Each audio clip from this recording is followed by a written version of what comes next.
Hey, my name is Marie Brandon, and I'm going to tell you about what my life was before Christ, while I accepted Christ, and after I accepted Christ. Charm is deceptive, and beauty is fleeting, but a woman who fears the Lord is to be greatly praised. Proverbs 31:30. That is the verse that I try to live my life by every day, and it's one of my favorite verses as well. Before I had accepted Christ, my mom had always read us Bible stories. We were visiting churches, had always taught us about God and Jesus at home. And my stepdad, whom I lived with at the time, he was an atheist. And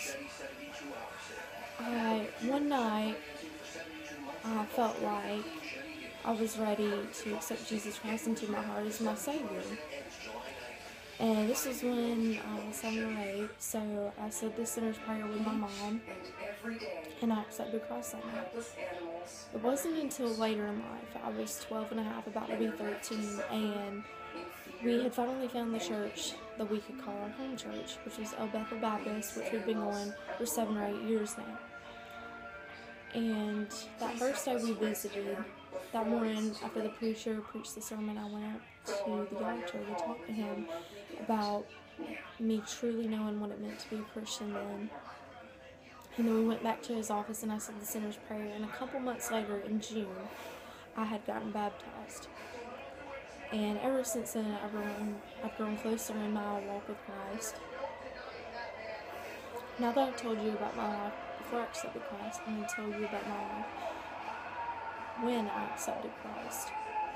I started going on various mission trips with my church youth group, and I learned valuable lessons, especially the lesson of being grateful for the things you have when I went on a mission trip to Nicaragua this summer before my junior year of high school.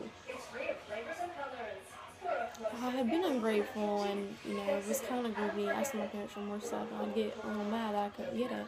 But then I saw these people in Nicaragua that they had to struggle just to get food every day and have clean water and have clothes and just simple needs that we have every day. And I just thought to myself, I need to be grateful for the things I have, because I'm very, very lucky and blessed compared to these people.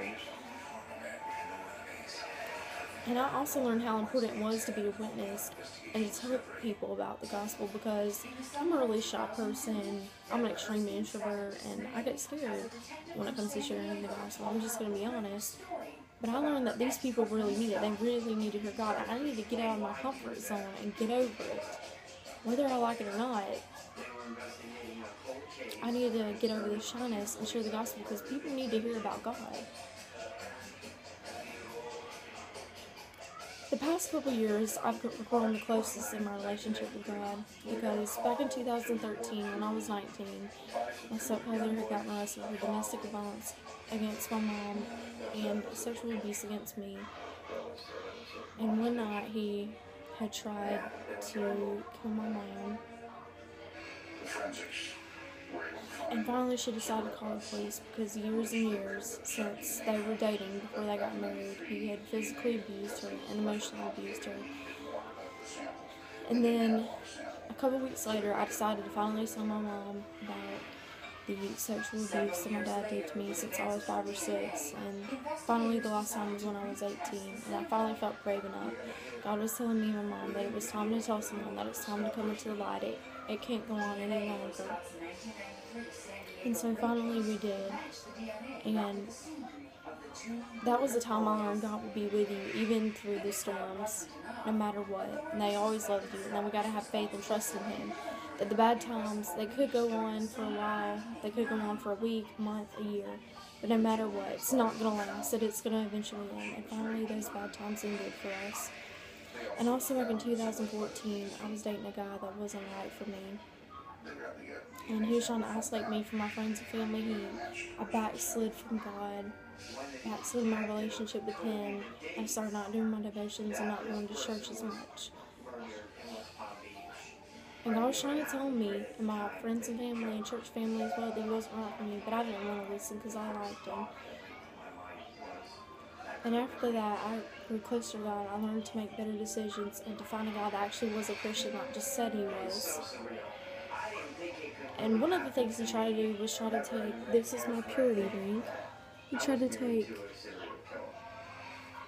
this, my purity ring, as a joke. Because he tried to make me compensate my values and do something that I wouldn't do because of a promise to God. And also creating me a pure heart that reminded me about always following God no matter what anybody tried to get me to do. And this is just a personal reminder of my salvation as well, that He died on the cross for our sins. Every day we need to remember that in all that we do and live our lives. And as a very dear family friend from church said, the only mistakes you make are the ones you never learn from. And this new TobyMac song came out, It's Way Beyond Me. Sometimes I still, get worried about things, but I just need to learn to put it in God's hands. That song reminds me that this stuff is way beyond me, that God can handle anything. And that is how my life was before I accepted Christ, when I accepted Christ, and after I accepted Christ. Thank you.